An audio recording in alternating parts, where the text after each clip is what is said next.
చాలా హ్యాపీగా ఉంది ఈరోజు. ఎందుకంటే నేనా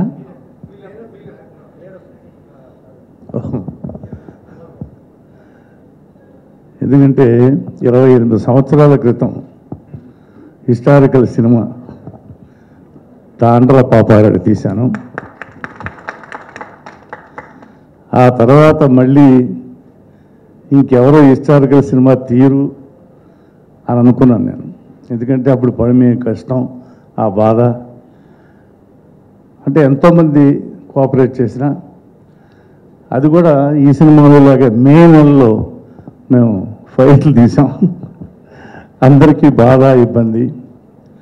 5,000 మంది రోజు పనిచేసేవాళ్ళు. ఈ గ్రాఫిక్స్ అవి లేవు అప్పుడు, కానీ తీసాం.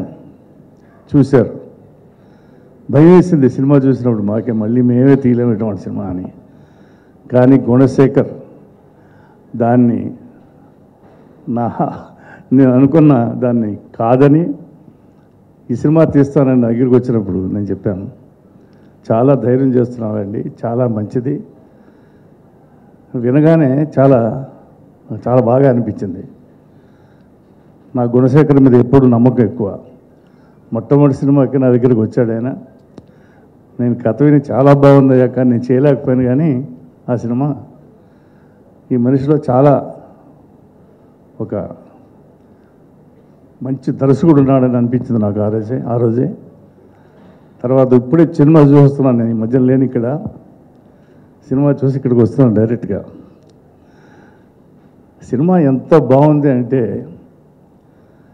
ఈ 2.5 సంవత్సరాలు 3 సంవత్సరాల గుణశేఖర్ కష్టం నేను కళ్ళారా చూశాను. ఈ సినిమాలో కూడా అందరూ యాక్ట్ చేస్తుంటే నేను చూస్తుంటాను. నాకు పెద్ద యాక్టింగ్ లేదు, పర్సనాలిటీతో నిలబడి మాత్రం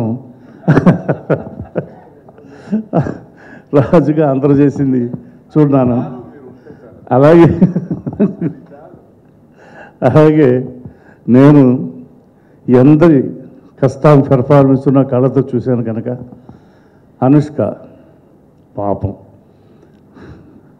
మే నెలలో అంత ఎండలో ఆ కవచాలు ఇవి పెట్టుకుని వచ్చి నవ్వుతూ యాక్ట్ చేస్తూ డైలాగులు చెప్తూ మళ్ళీ ఇంటికి వెళ్ళి బస్సులోకి వెళ్ళి ఆ ఇబ్బంది అంతా మర్చిపోయేదో లేకపోతే అక్కడ ఏడ్చిదో తెలియదు నాకు. కానీ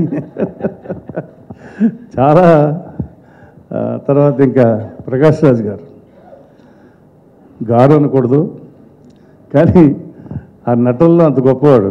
ఎంత గొప్పవాడు అంటే, శివాజీ గణేషన్ ఒకసారి నేను విన్నాను, ప్రకాష్ రాజ్ ఎవడో వచ్చాడు, కొత్త కుర్రాడు చాలా బాగా చేస్తున్నాడు మెడ్రాస్లో.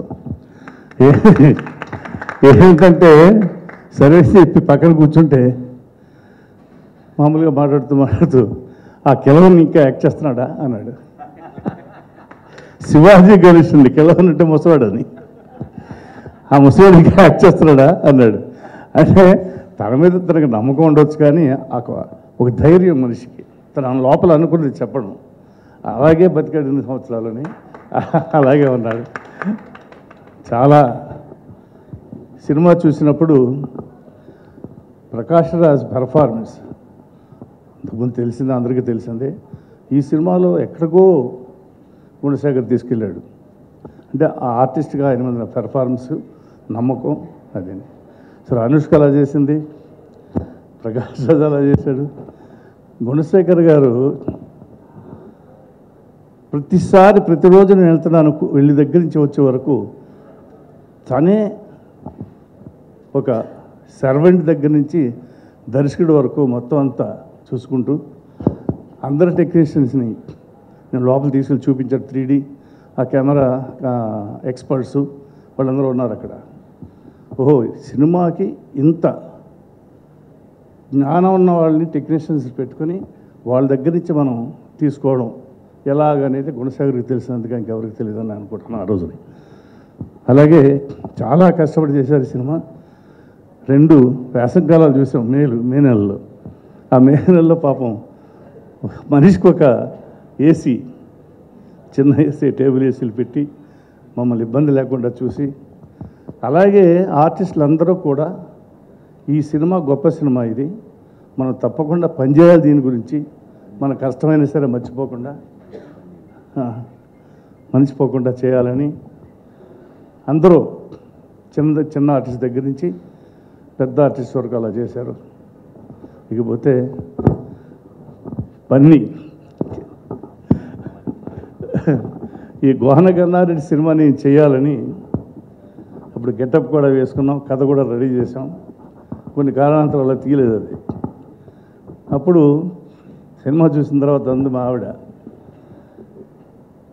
ఈ సినిమాలో కూడా చాలామంది ఏదో అనుకున్నారు, ఆఖరికి బన్నీ చేశాడు. ఈ క్యారెక్టర్ మీరు చేద్దాం అనుకున్నారు, ఇంకెంతమంది దగ్గరికి వెళ్ళింది, కానీ ఆ అదృష్టం ఎవరికి ఉందో వాళ్ళకే దక్కుతుంది. అది రాసి పెట్టుంటుంది. అది అలా రాసి పెట్టింది బన్నీ అని. నిజంగా ఆ పెర్ఫార్మెన్స్లో ఎక్కడ ఓవర్ లేకుండా యాస కూడా చక్కగా మెయింటైన్ చేస్తూ చాలా బ్రహ్మాండంగా చేశాడు.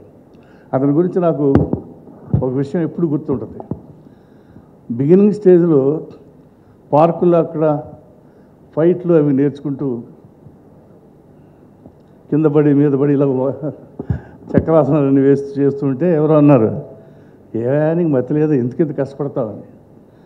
కష్టపడకపోతే తట్టుకోలేమయ్యా కాంపిటీషను.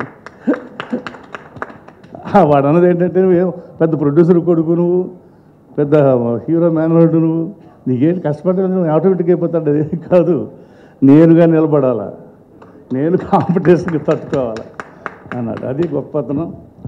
అటువంటి మంచి మనుషులు ఈ తెలుగు సినిమా ఇండస్ట్రీలో ఉన్నారు. అలాగే ప్రొడ్యూసర్లు కూడా చాలా.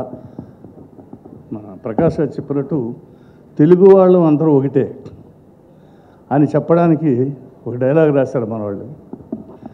ఒక తల్లి పాలు తాగకపోయినా ఒక నది నీరు తాగుతున్నావయ్యా, అన్నదమ్ములా ఎందుకు ప్రవర్తించకూడదు 2 రాష్ట్రాలు అన్నారు.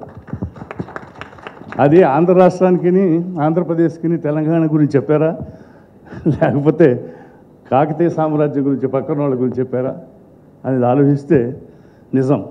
అది ప్రతి ఒక్క తెలుగువాడు నేర్చుకోవాల్సింది, దాన్ని ఆచరించాల్సింది.